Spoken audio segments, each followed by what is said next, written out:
He said, come saddle for me, me old middle white stem. For the brown one is not speedy, oh, until I ride early after 9, till I find the dark-eyed gypsy, oh. If you can't take pain, real pain, I mean, you can't be a fighter.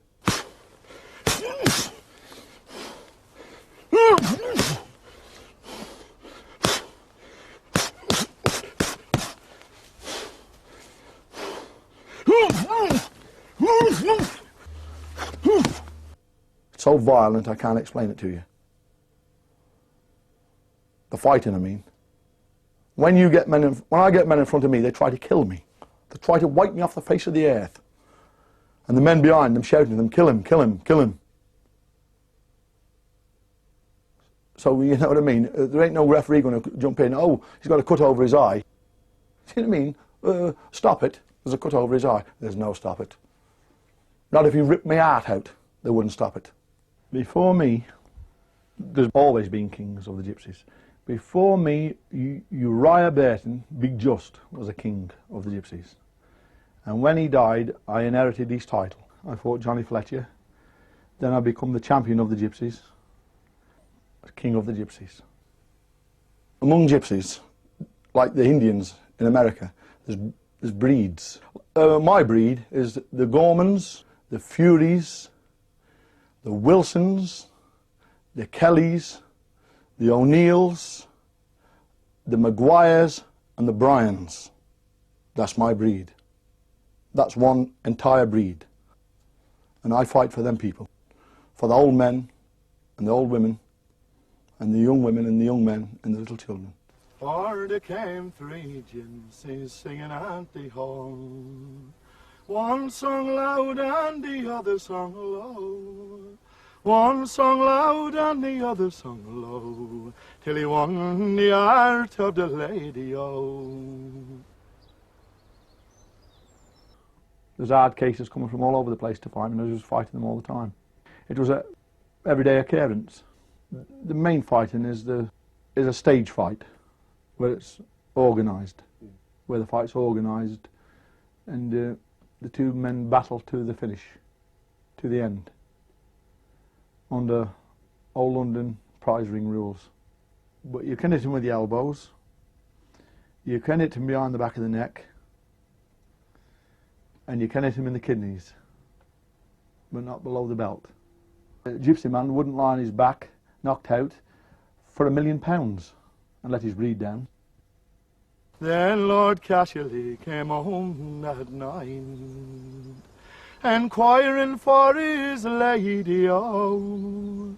But the servant girl made this reply, that she's gone with a dark-eyed gypsy, oh. My great-grandfather, Bartley Gorman I, was born in 1836. Bartley Gorman II was my grandfather.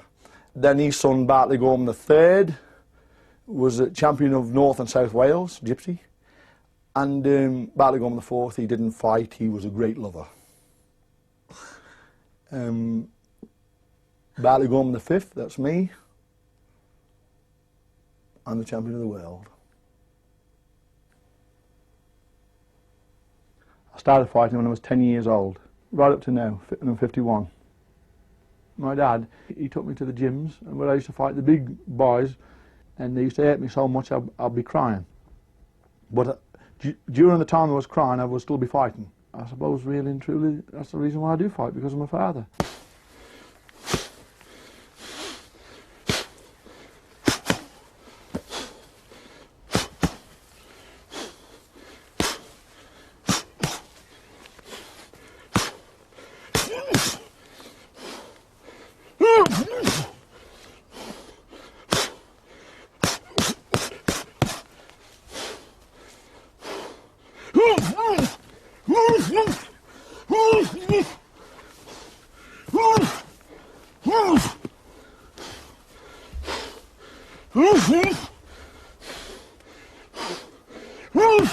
It's mind over matter, this is, you see. They said to me, all my breed, Oh, he's just like his grandfather. A little lad growing up, a little kid, you know. It was just like his grandfather. Look at his red hair. He's another Bartley Gorman. He'll be king of the gypsies, champion of them all. No one will beat him. Do you know what I mean? It's totally in my mind. See, you can't be a fighter if you're afraid of anyone. Forget about it. You've got to be in it to know what it's like. Yeah, I was in my prime, about 31, 32, and 75. This so-called champion of theirs moved forward, stripped off. I hit him with one shot, bull hammer, right to the forehead, and down he went. Then his men set upon me. And I tried to get to the car, and there was 10 or 12 men hanging on to me, and they tried to put an iron bar down my throat. I ran my teeth out here, and they got the iron bar in my throat, right down, and it broke my throat really. You can hear it. Yeah, it broke my Adam's apple.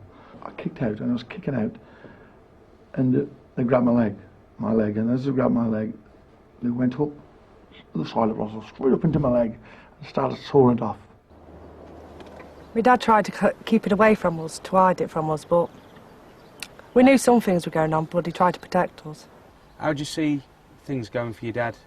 You know, now he's getting on. I mean, he can still fight, but I mean, he can't go on fighting forever. What would you... I think my dad just wants a peaceful life, but there's always people trying to come up to have a go. And they haven't been around for the last 30 years. They've just waited until they got a bit older.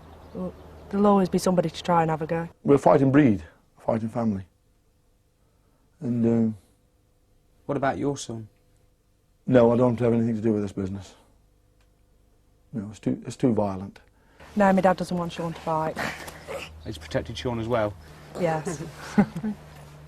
He can fight, but he doesn't. He just tries to have a peaceful life as well, Sean does, because he's got a little son, Nathan, to look after. Yeah. And I think he wants to protect him from it as well, because he's the grandson, isn't he?